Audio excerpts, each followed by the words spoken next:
Okay, we're doing nasal bones now. 3 projections. We have the PA, the waters, and a lateral. Our goal is to deal with the area right here. The nasal bones are here, and of course this is all cartilage down further. So our central ray, we have another PA. You know how to do a PA. The centering is different for each projection. For this one, the nasal bones, we're going to the nasion. And I've already set our patient up. We have a 10 by 12. We have a right marker. We have shielding. We have her orbital medial line perpendicular to the IR. And I checked her for rotation. Let me check again. Looks good. And there is a PA facial, or PA nasal bones, excuse me.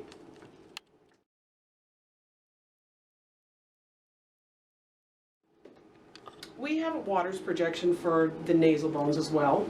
I have my patient set up. We've got shielding, 10 by 12 lengthwise IR marker, right side here. This waters projection is exactly like you saw in the facial bones. If you do a waters projection for any of the facial, head, mandible, anything, they're all the same. So once you've learned it, you can use it for any of these exams. So once again, we use the mental meatal line perpendicular, so that's from her chin to her EAM. And then we are centering at the acanthion. I'm going to have you tuck your chin just a little bit. There. I had a little too steep. And so our centering is actually at the acanthion. I'm going to check for a little rotation here, maybe, or maybe not. And I have it centered to my IR. And there's a waters.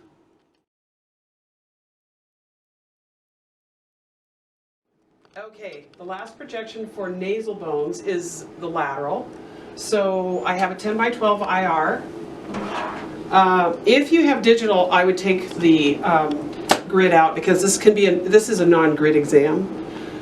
If you were going to, there's a couple ways to do it. I'll show you at the walls. So I'm assuming that I've taken my grid out. I can't do it on this one, but that's what I would do if I did it at the wall in a digital room. The centering goes to the outer canthus, or excuse me, to the nasion. So I'm going to have her slide back a little, and it goes right there. And just collimate to the nasal area. Make sure you do not clip off the nasal spine, which is just below the nose. We have a left marker, and I can collimate a little more this way. My left marker in there. Patient's infraorbital medial line should be parallel to the floor, so let's bring your chin down just a little bit. And so if I were going to show you that, it would be right here, which is good, pretty good, parallel. And so nasion, infraorbital medial line, and her interpupillary line should be perpendicular to the board, which it looks like it is.